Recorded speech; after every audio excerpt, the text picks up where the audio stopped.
Catapulting Commissions family, what's up, team? Welcome back to this week's episode of the Catapulting Commissions podcast. I'm your host, Anthony Garcia. Today we got a monologue, which is going to be me, myself, and I. Thanks for joining me. If you're new to the channel or new to the podcast, do me a favor, go be sure to like, subscribe, comment.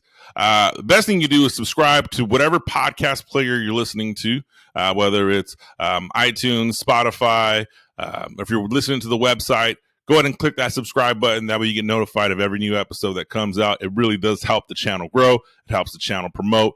And it would be a personal favor of mine asking you, and I'd be incredibly grateful for you to just click that subscribe button. If you're watching the YouTube video, you can click subscribe there as well. It does help the channel grow. Be sure to like, comment, and engage. My team is always scouring those things and trying to ensure we're providing instant feedback to what you have to say. So on to today, there's an article, and I recently wrote a blog. And the blog title said, "Don't let the Great Resignation impact your Salesforce." And that blog right now is on Anthony P. Garcia. I'll have a link to that exact blog article in the show notes. So it's under anthonypgarcia.com. Click the blog button and you'll see it. It says, "Don't let the Great Resignation impact your Salesforce." Well, I'm going to tell you why that's important. Let's lay out two parts. Let's talk about the Great Resignation.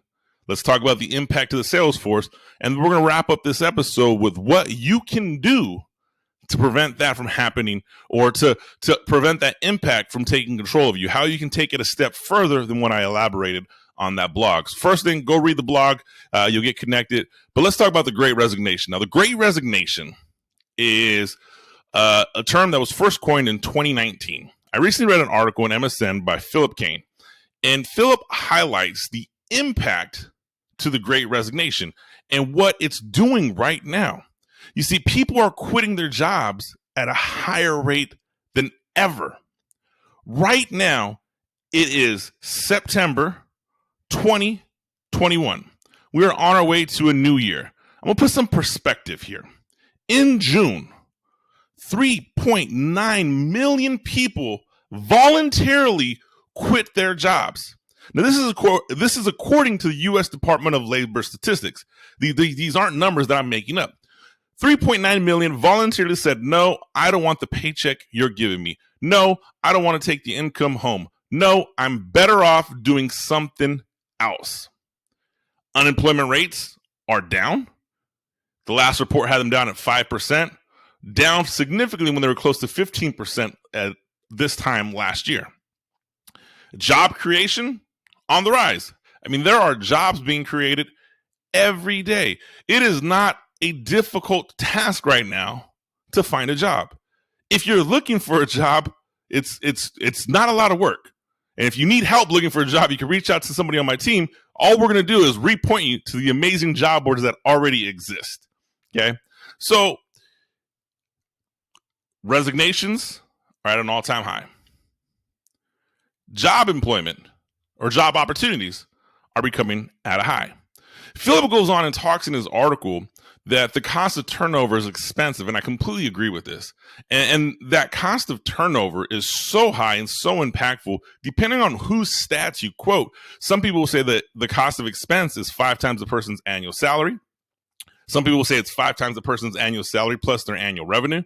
Right? Depending on the niche or the nature of the industry you're in, either one of those could be true or false. But let's just agree right now, as we're talking, we're going to agree that turnover is expensive. Nobody wants to deal with turnover. I mean, it's not something you want to deal with. So if you think about, am I alone when I say the statement, and this isn't true for me, and don't take this out of context, but if I turn around and I say, "Hey, I hate what I'm doing for a living, I want to quit," am I alone? Do you feel that way? If you feel that way, just reach out to me in the DMs. Let me know why you feel that way. I'm really curious. Do you feel that way, that you want to quit because you're upset with your boss? You don't like what you're doing anymore? You don't feel appreciated? What is it? Let me know. Because if you feel that way, that you want to quit, I want to let you know you're not alone. The Great Resignation is here. A survey over 30,000 workers conducted by Microsoft found that 41% of the people are considering quitting. And if you just look at the Gen Z category, our younger demographic, that number alone goes to 54%. Nearly 50% of people currently working are actively searching for new opportunities. It goes even further. 38% of those surveyed said they're planning to make a change in 6 months. Now, look, all this data is coming from the Department of Labor. All this data is in the Microsoft or in the article that is on MSN. That will also be in the show notes. The bottom line here is if you feel this way, I promise you, you're not alone, right? You don't exist completely alone and isolated saying that today is the worst day of my job, the worst day of my career, I want to quit. Because if you feel that way, I got to be honest with you, there's someone else feeling that way. So this surge of people resigning is happening at an all-time high. And if you think about it, people are making these changes for a variety of reasons. There's people that have always relied on 2 household incomes that are saying, I can make it on 1, I don't need the headache from 2. A lot of other people are just dissatisfied. Some are even afraid of the knee-jerk response that companies are taking to COVID-19, right? People are holding on to promotions, merit increases have been frozen, layoffs. I mean, you name it, COVID-19 is a challenge. And I want to sit here and say, I'm a people manager. I hire people, I fire people. I know it's not easy to be in a position to run a sales organization right now. I know that there's a lot of difficult conversations and decisions that are happening every day. And it's not like the sales companies want to lose their sales force. They don't want to have that happen. But somewhere along that lineage, there's a disconnect. And that disconnect is coming in our world of sales professionals in the form of quota, in the form of revenue, in the form of hitting budgets, in the form of hitting targets, right? Business has changed. If you look at business right now, you have a generation of salespeople who are working harder today than they were 5 years ago for less money today. And anyone who says otherwise is denying themselves. It goes on to say, and I say that as a blanket and bold statement, and I'll stand behind it and anybody who challenges me on it. But the truth is we are demanding more performance. We are demanding more output. Targets are getting higher for people to do their job. We are tying people down with analytical work when they're supposed to be out hunting and driving business. We're tying people who are designed to be free roaming spirits, bringing in revenue with administrative work because we have to help forecast the impact of COVID and all these other things. Now, I get it. We all have to make adjustments in this time of, let's just call it crisis. The adjustments need to be made. But if you're making these adjustments, you have to remember something. The people you're impacting are the people that have helped your company grow. One of the things that Philip elaborates on this article, and he goes and he says, many have simply had it with being undervalued, unheard by toxic, narcissistic managers. Finally, fully a third stated concerns with their personal safety and having to return to an on-site position while the pandemic still ranges. The first reason we talked about people were switching from 2 incomes to 1 income. So with all of this going on and all of this taking place right now, the last thing any sales rep needs is a toxic, narcissistic manager. Like there has to be a point in time where you say, okay, I'm going to care more about you than the bullshit I'm dealing with here. I know I have to hit numbers. We all have a job. And if you work for a publicly traded company, you live in that corporate America environment. You have shareholders to respond to. You have a hierarchy that works all the way up to its executive board of directors, right? At the end of the day, I don't care what the company is. I don't care if they're a Fortune 500. I don't care if they're the top 5 company. I don't care if they're the number 1 company. Every publicly traded company has the same goal. That is to provide revenue to their shareholders. Whatever they tell you, whatever clout they say, whatever the mission statement is, all of that is great, but the underlying truth is they want to provide revenue and pay their shareholders. That's the reality of corporate America. So we lose some of that disconnect when we want to care for people, but we also have shareholders to handle. So it's a tough situation. And look, if I sound like I'm complaining about the sales managers and the leaders in corporate America, I'm not. I'm just trying to give perspective on both ends. Likewise, I can hammer salespeople right now and say, hey, it's going to take a village to grow right now.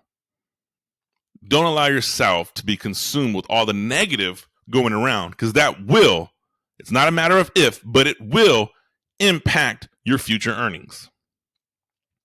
So let's go back to this. So the Great Resignation is taking place. People are caught flat-footed. They're not sure how to handle it.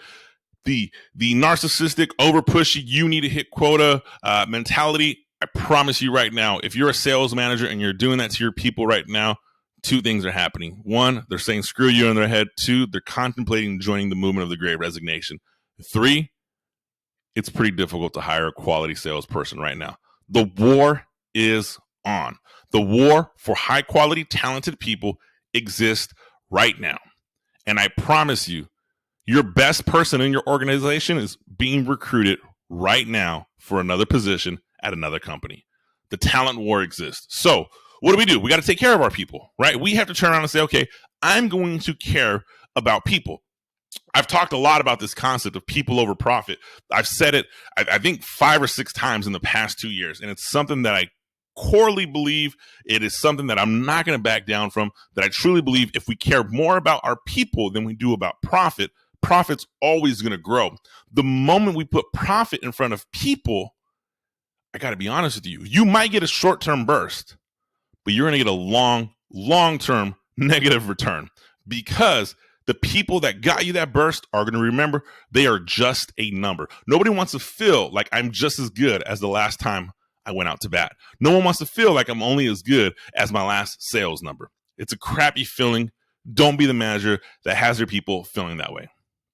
So when we talk about this people over profit, if you think about sales professionals, every sales company makes this statement. Our culture is great. I mean, I know this. I've run thousands of interviews at this point in time in my career. What's the culture like on your team? What's the culture like in your company? What's the culture like in your organization? Heard them all. And we typically, every sales manager, every corporate American manager, every small business manager I know that interviews sales professionals has a similar response. Our corporate is great. We work hard. We play hard. We're like a family. Blah, blah, blah, right? We're telling you that this corporate environment is fun. Well, now it's time to make those words match, because the people in your organization, trust me, they actually want to perform. They want to do well. There's nobody sitting in a high caliber sales position that wakes up every day and says, hey, today I want to be average. There is nobody sitting with a position that can pay 6 figures and above saying, I want to make 90 grand. I want to be bottom of the pack. So if you know that about your people, and you take an approach of hammering profit over people, I promise you, they have a fundamental skill set that another company will want, and it won't take much to lose them.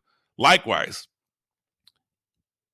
if you, in turn, show that you care for your people, and you genuinely care about their well-being, and you put them first, they'll run through a brick wall for you. And when that happens, man, business is scary. You will get things out of people you've never thought. So here's a couple examples, right, of when we say people over profit, to show people that you care, to show people that you understand. One, we're going to talk about empathy. It doesn't take a lot to have a heightened level of empathy. You have to have an empathy of what is taking place with your sales professionals. If you're managing a sales professional who is a family person, male, female, doesn't matter. They have a family. They have kids at home. Kids are going to school or kids are in daycare. Let's just say kids in general. Their world is turned upside down right now. If you think it's not, you're absolutely crazy. Their world is turned upside down. If you look at them from what was happening 2 years ago before the pandemic happened, people had a rhythm, they had a routine. And no matter what you say, that routine isn't normal. And the normal version we're creating right now is filled with unexpected adversity. Kids used to be able to go to school every day. That's not happening everywhere. Young kids, sometimes daycare is sending kids home because they have a sniffle or a cough, as kids normally do. And I'm not saying kids with sniffle and cough should be in daycare, but we used to have a little more leniency, right? Right now, it's an emergent, come pick your child up. If you have kids that are of, let's say, high elementary, 5th grade and above, all the way to high school, their world is changing right now. You think about their body, they're changing. I'd say from the 5th grade all the way till they're 18, they're changing constantly. Hormones changing, their environment are changing, their social networks changing, their friends are changing. When you add this pandemic in and you say your school system is going to change, your sporting system is going to change, your social curricular activities are going to change, and you're a parent to that person, that changes your life too. So now your sales reps who are parents are navigating the complexities of parenthood, and now they're also navigating the complexities of their day job, of what they do. Express a heightened level of empathy. Let people know it is okay to take some time for your family first, because we're always going to be here. We're always going to drive the number. We're always going to get it, right? And I know when I say this, people are always like, that's BS. You saw kumbaya. Look, at the end of the day, I say this humbly. I've been in some of the most challenging sales environments ever. You always find a way to succeed. You just need someone to support you along the way. And when you have that happen, man, you will run through a brick wall. So much so that I actually, when I interview people, when I see them with the company for a long period of time, I always try to get that person to explain there was somebody there that believed in them. Because I know if I can bring that person to my team and I can believe in them, they're going to be with me for the long haul. So have that empathy to your parents. Now, to the other side of that thing, right? If people aren't parents, right, and they're no kids at home, or they're single, their life is changing as well, right? Everything that they did in their social environment is changed. 1 week it's this way, the next week it's that way. 1 week it's okay to be around people, next week it's not okay to be around people. Now, if you add the external influences to both categories, your sales reps that are parents and your sales reps that aren't parents or aren't married or single, there's the outside influences. We live in a day and age where information is plentiful. It doesn't take a lot of work to find information. They're going to be directly impacted by the information they consume. You can't control that, and you shouldn't have to. But you should also understand and have some conversations to see what is it they're consuming. Because if it's constant, this vaccine debate, or constant, this political debate, those two things will suck the life out of somebody if you allow them to it. Now, I'm not going to sit here and be a defense warrior and say that pro-vaccine, anti-vaccine. I'm not going to sit here and pick a side of the battle. I'm not going to sit here and pick a side of the battle on the political parties, right? Everyone is entitled to your opinion. What I can say this is I respect that you have the freedom to have your own opinion. That's my stance on that. But with that being said, if that's all the information you consume every day, because it's not hard to find, you can go on any social media platform, you can turn on any news channel, and you will get fed with that. That is having a negative impact. So talk to your people about that. Empathize with them.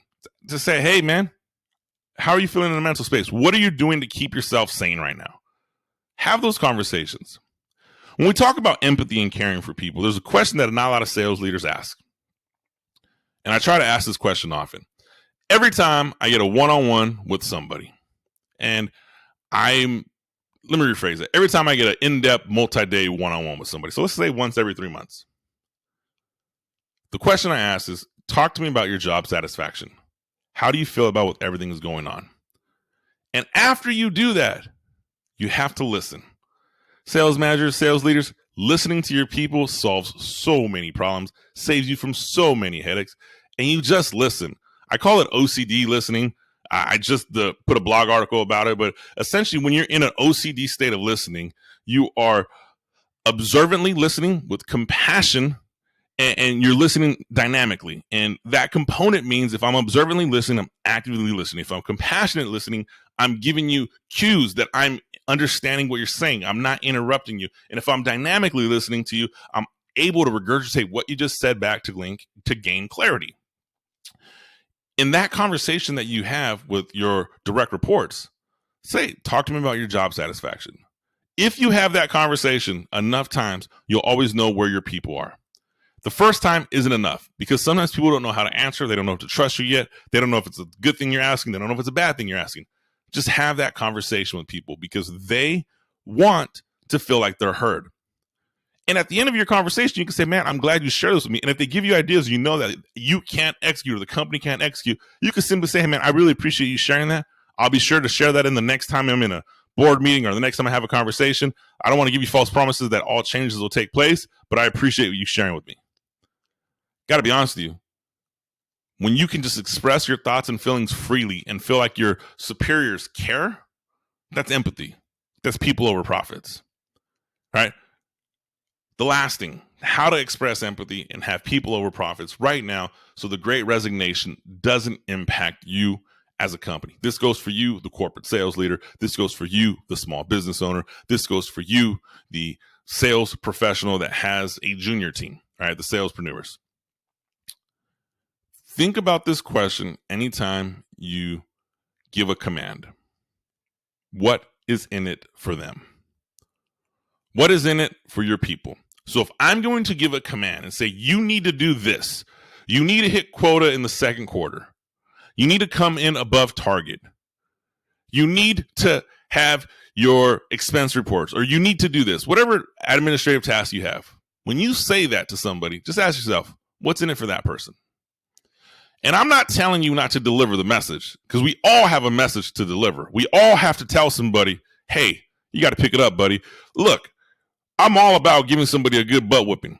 Don't get me wrong. Like if someone's not performing, tell them, right? You can.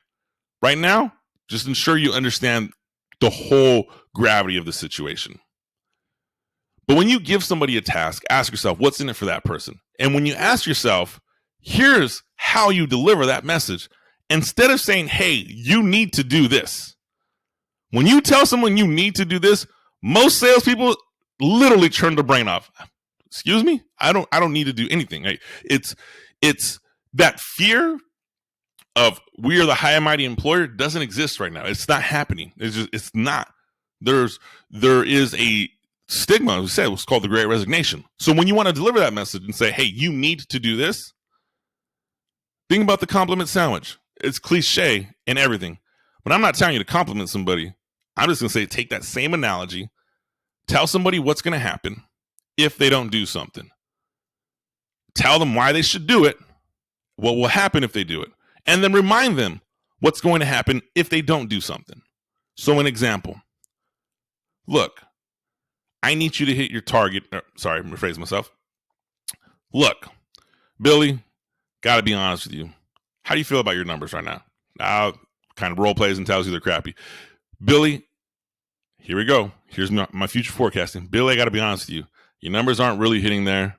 I'm going to have to put you on a performance improvement plan. We are kind of at that point where we're going to have to make some changes. Your numbers are going to have to perform, or I'm going to have to start making some difficult decisions to get somebody in this role. Now, look, I'm not prepared to do that today, but I am going to say this. That's the next conversation I'm going to have with you. I need you to do something in the meantime. I need you to hit your Q2 projections. Now, excuse me. Guys, if we could edit that cough out, that'd be great. I need you to hit your Q2 projections. And the reason I need you to hit your Q2 projections is to prevent me from having that conversation with saying I'm putting you on a performance improvement plan. It's going to prevent me from telling you that you're not the right fit anymore. I don't want to just tell you do it. I'm kind of giving you the reason why I need you to do that. And if you do hit your Q2 projections, this whole struggle we're having is going to reset. We start with a new, fresh baseline. This will all be water under the bridge. Don't you want that? 9 out of 10 times, Billy's going to say, yeah, I appreciate it. I just want to be clear, man. If you don't hit this, I'm going to have to start a performance improvement plan, and that's not going to be fun for both you and I. That is the same conversation instead of telling Billy, you need to hit your Q2 projections. Talk to your people with compassion. Talk to them with empathy. Put your people in a position so they know the whole picture. And in doing so, that is all tied up into people over profits. Communicate effectively. Tell somebody the bad that's going to happen before it happens. Don't rule with an iron fist.